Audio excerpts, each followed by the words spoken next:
ചിരിക്കരുതേ. എന്റെ പുസ്തകം ഇറങ്ങുന്നുണ്ട്. അത് അതിന്റെ കാര്യങ്ങൾ നടന്നുകൊണ്ടിരിക്കുകയാണ്. അത്രയും വേണോ? വേണം, കുറച്ച് കടുപ്പത്തിരിക്കും. റൈറ്റർ എഴുതിക്കൊണ്ടിരിക്കുകയാണ്. ഞാൻ കാര്യങ്ങൾ ചെയ്തിട്ട് കൊടുത്തിട്ടുണ്ട്. അത് എനിക്ക് പറയാനുള്ള ഒന്ന് മാത്രമാണ്, ഇവൻ കള്ളനാണ്. അങ്ങനെയുള്ളവരുടെ വാക്ക് വിശ്വസിക്കരുത്. ഇനി കുറച്ചും കൂടി കാര്യങ്ങളുണ്ട്. നല്ല രീതിയിൽ അത് ആ ബുക്ക് ഒന്ന് പ്രകാശനം ചെയ്യണം എനിക്ക്.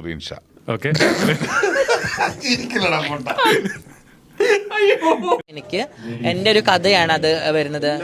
ഇത് കുരുട്ടുബുദ്ധിയുടെയും പൊങ്ങച്ചത്തിന്റെ ലോകമാണ്. ഇവിടെ പിടിച്ചു നിൽക്കണമെങ്കിൽ നമ്മളും അങ്ങനെയൊക്കെ ഒന്ന് ആവണം. ഒരു ഹരിശ്ചന്ദ്രൻ സ്വന്തം കൂട്ടുകാരനെ പോലും പറഞ്ഞു പറ്റിച്ചവനാണ് നീ. നാട്ടിലും വീട്ടിലൊക്കെ എന്തൊക്കെ പൊങ്ങച്ചകളാണ് എഴുന്നള്ളിച്ചത്. എല്ലാം തുറന്നെഴുതും തീർച്ചയായിട്ടും. ആ ബുക്ക് താത്വികമായ ഒരു അവലോകനമാണ് ഞാൻ ഉദ്ദേശിക്കുന്നത്. ഇവനെ ഒന്നും നമ്പാൻ പറ്റും. ഒരു വലിയൊരു വിവാദമാവുമെന്ന് എനിക്ക് അറിഞ്ഞൂടാ. പക്ഷെ ഞാൻ എല്ലാം തുറന്ന് എഴുതണം എന്നാണ് എന്റെ ആഗ്രഹം. കാരണം അങ്ങനെ ചിന്തിക്കാൻ പോലും പാടില്ല. നുണ പറയാനും നീയൊക്കെ ഇത് കേട്ട് വായും പൊളിച്ച് നിൽക്കാൻ.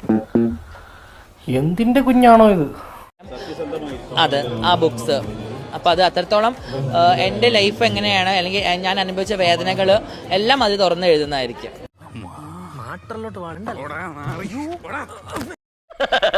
തൽക്കാലം ഇത്രയും മതി. വരട്ടെ.